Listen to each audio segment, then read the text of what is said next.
আমাদের বাংলাদেশিদের মধ্যে সহনশীলতার অভাব আছে না নাই? নিজে যেই দল করি এটাই ভালো, বাকি সব কালা। আছে না নাই? আমি তাবলীগ করি তো আমি ভালো, বাকি সব বাতিল। আমি জামাত ইসলাম করি তো আমি হক, বাকি সব বাতিল। আমি আহলে হাদিস তো আমি সেরা, আমার মতো সেরা কেউ নাই। এরকম অসহনশীল মানসিকতা আছে না নাই? নিজে যেটা বুঝি এটাই ভালো, বাকিরা কেউ ভালো না, বাকি কেউ ভালো না। আহা, কি ভয়ঙ্কর অবস্থা। কিন্তু সাইয়েদনা ইব্রাহিমের অভ্যাস সেটা ছিল না, উনি সহনশীল ছিলেন। আমাদের বাংলাদেশে দেখেন কত ইসলামিক দল, কত পীরের মুরিদ, কত পীর। এই দেশে যত পীর, অনেক দেশে জনগণ এত নাই। কথা কন, এত পীর এই দেশে, অনেক দেশের জনসংখ্যাও এত না। এক ইসলাম, এক কোরআন, এক নবী, তারপরে গুতাগুতি আছে না নাই? কেউ কাউরে দেখতে পারে না, ঠেলাঠেলি। হ্যাঁ, এ কাফের, তুই কাফের, তোর নানা কাফের, তোর 14 গোষ্ঠী কাফের, তোর পিসাব কাফের, আছে না নাই? কয় আমার পিসাব কাফের হইলে তোর পিসাবের 14 গোষ্ঠী কাফের। ওই কাফের মরলে যেখানে কবর দেয়া হবে, ওই কবরের উপরে যে ঘাস উঠবে, ওই ঘাস যে গরু খাবে, ওই গরুর দুধ যে খাবে, ওইটাও কাফের। কথা কন, আছে না নাই? কেউ কারো ভালো সহ্য করতে পারে না। একজন বলছিল, ভাই এই বাংলাদেশের জাতীয় খেলা হাডুডু হইলো কেন? আমাদের জাতীয় খেলার নাম, কথা কন, দেখছেন? একটা সামনে যাইতে চাইলে বাকি সবাই ঠ্যাং ধরে নিচের দিকে নামে। আছে না নাই? সামনে যেতেই দিবে না, ভালো কাজ করতেই দিবে না, কারো ভালোটা কেউ সহ্য করে না। উপরের দিকে উঠতে চাইলে ঠ্যাং ধরে ওইটারে নামায়। এজন্য আমাদের জাতীয় খেলা হাডুডু। কথা বলেন। আল্লাহ বললেন সাইয়েদনা ইব্রাহিমের চরিত্র কিন্তু এমন ছিল না। ইন্না ইব্রাহিম আলা হালিমুন আওয়াহুম মুনিব। আমার ইব্রাহিম ছিল সহনশীল। আল্লাহু আকবার। আমাদের বাংলাদেশীদের এখন সবচেয়ে বেশি দরকার এটা, সহনশীলতা। আমরা অযাচিত মন্তব্য করতে দ্বিধাবোধ করি না, কমেন্টস করতে দ্বিধাবোধ করি না।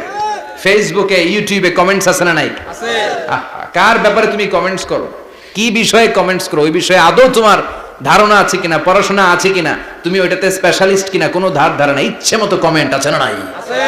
ইচ্ছে মতো মন্তব্য, একে অপরের প্রতি হিংসা, কোনো ভালোবাসা নাই, মহব্বত নাই।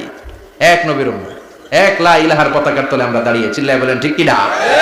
তারপরে গুতাগুতি, কিলাকিলি, কেউ কাউরে দেখতে পারে না।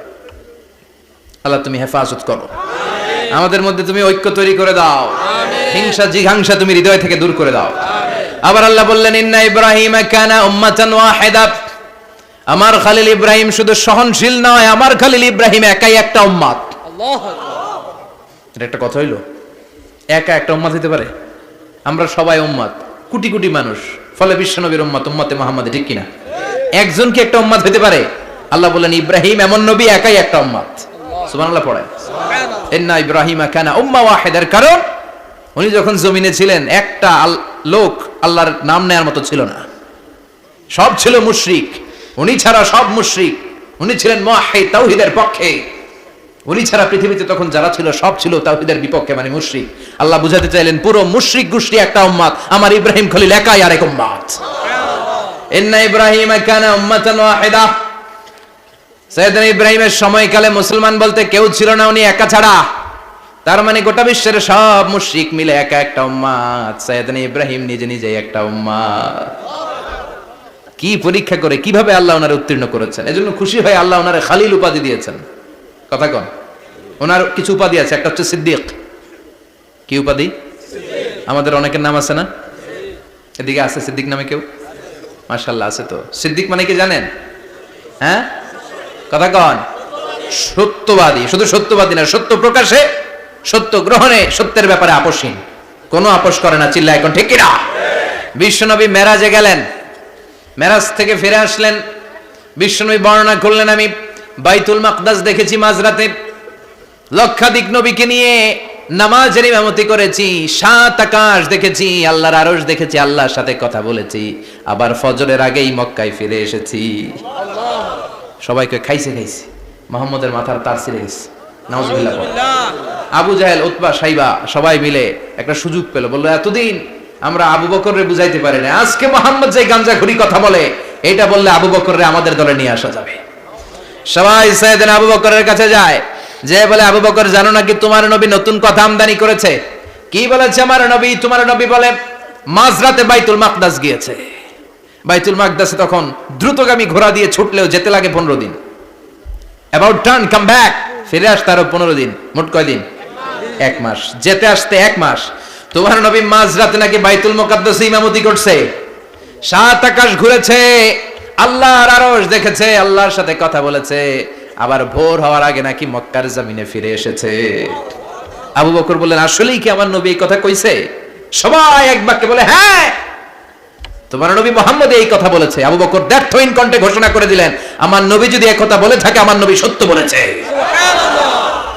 সত্য বলেছে, তিনি কখনো মিথ্যা বলতে পারে না।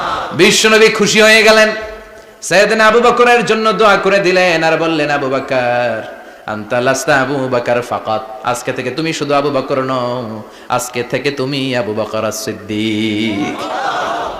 সিদ্দিক, সত্য গ্রহণে, সত্য প্রকাশে, সত্য মানার ক্ষেত্রে আপোষহীন, কোনো আপোষ নাই। চিল্লায় এখন ঠিক কিনা? সে আল্লাহ বললেন, ওয়াযকুর ফিল কিতাবি ইব্রাহিম ইন্নাহু কানা সিদ্দিকান নাবিয়্যা। ও নবী, আপনার এই কোরআনের ভেতরে আমার খলিলের নামটা রাখেন, কারণ আমার খলিল যেন তেন কোনো নবী নয়, সাধারণ পয়গম্বর নয়, আমার নবী ইব্রাহিম হলো সিদ্দিক, সত্য প্রকাশে আপোষহীন। এজন্য আল্লাহ খুশি হয়ে ওনার একটা টাইটেল দিলেন, টাইটেলটা হলো খলিল। ওয়াত্তাখাযাল্লাহু ইব্রাহিমা, চিল্লায় বলেন, ওয়াত্তাখাযাল্লাহু ইব্রাহিমা, আমি ইব্রাহিমকে খলিল বানিয়েছি। খলিল মানে দোস্ত। খলিল মানে কি? আল্লাহ দুনিয়ার একজনের দোস্ত ডাকে। কি মজার ব্যাপার, কেমন লাগে তার কাছে শুনতে? সুবহানাল্লাহ কইবেন না? ওনারে বানাইলেন খলিল আর বিশ্বনবীরে বানাইলেন হাবিব। সুবহানাল্লাহ পড়েন। বাপ বেটা সব নিয়ে গেছে। সাইয়েদনা ইব্রাহিম হচ্ছেন বাবা আর বিশ্বনবী ছেলে। বিশ্বনবীর অনেক উপরের পুরুষ হচ্ছে সাইয়েদনা ইব্রাহিম, তো এটা পর্দাদা না, বাবা না? বিশ্বনবী বলতেন, আনা দাওয়াতু আবি ইব্রাহিম, আমি নবীরে পেয়ে নাসানাসি করো, আমি তো ইব্রাহিম আলাইহিস সালামের দোয়ার ফসল। উনি যদি মক্কায় দাঁড়িয়ে দোয়া না করতেন, আমার বিশ্বনবীর জন্ম হতো না। সুবহানাল্লাহ পড়েন। এজন্য বাবা হলো খলিল, ছেলে হলো হাবিব। খলিল মানেও বন্ধু, হাবিব মানেও বন্ধু। খলিল মানে এমন বন্ধু যেই বন্ধু আল্লাহরে খুশি করার জন্য কাজ করে, আর হাবিব মানে এমন বন্ধু যারে খুশি করার জন্য আল্লাহ নিজে কাজ করে। কার পাওয়ার বেশি? হাবিবের কয়েক ডিগ্রি বেশি। সুবহানাল্লাহ পড়েন। তার মানে বাপ বেটা, বাবা হলো খলিল, ছেলে হলো হাবিব। এই বাপ বেটার মধ্যে অনেক বিষয়ে মিল আছে না নাই? হাদিস কোরআনে খুঁজলে আপনি অনেকগুলো মিল পাবেন। আজকে 7টা মিলের কথা শোনাবো। সাইয়েদনা ইব্রাহিম আলাইহিস সালাম আর বিশ্বনবীর মাঝে 7টা মিল খুঁজে পাওয়া যায়। চিৎকার করে বলেন, কয়টা? 7টা। শুনবেন? কষ্ট হচ্ছে? ঘুমে ধরছে? রাত তো অনেক হয়ে গেল। সর্বনাশ, 11টা। হ্যাঁ, শুনবেন? কতক্ষণ? সারা রাত। তাকবীর পড়া যাবে? হ্যাঁ, জোরে না আস্তে? ভাগাভাগি করে দেন। শুরুতে বিবাহিতরা দেন, তারপর অবিবাহিতরা দেন, তারপর সবাই দেন। দিবেন? বিবাহিত কারা কারা আসছেন দেখি? ঘটনা কি? অবিবাহিত নাই এলাকায়? হ্যাঁ, কম। মাশাআল্লাহ, তো বরকতের এলাকা। আলহামদুলিল্লাহ। দেখি অবিবাহিত কারা কারা আসছে? ওমা, এগুলা এলো কোথা থেকে আবার? 2 হাত করে তুলছে না? 1 হাত, 1 হাত। ঠিক আছে, মাশাআল্লাহ। শুরুতে বিবাহিতরা দেন, এরপর অবিবাহিতরা দেন। শুরুতে বিবাহিতরা রেডি হন। আমি লিল্লাহি তাকবীর বললে আল্লাহু আকবার। গলা ধার দিতেছে অনেকে। বিবাহিতরা রেডি? দেখবো কাদের পারফরম্যান্স কেমন হয়। বিবাহিতরা পড়েন, লিল্লাহি তাকবীর। অনেক আওয়াজ, সংখ্যায় বেশি এরা। এবার অবিবাহিতদের পালা। হ্যাঁ, অবিবাহিতরা রেডি? দেখি কি অবস্থা। এবার অবিবাহিতরা দাও, লিল্লাহি তাকবীর।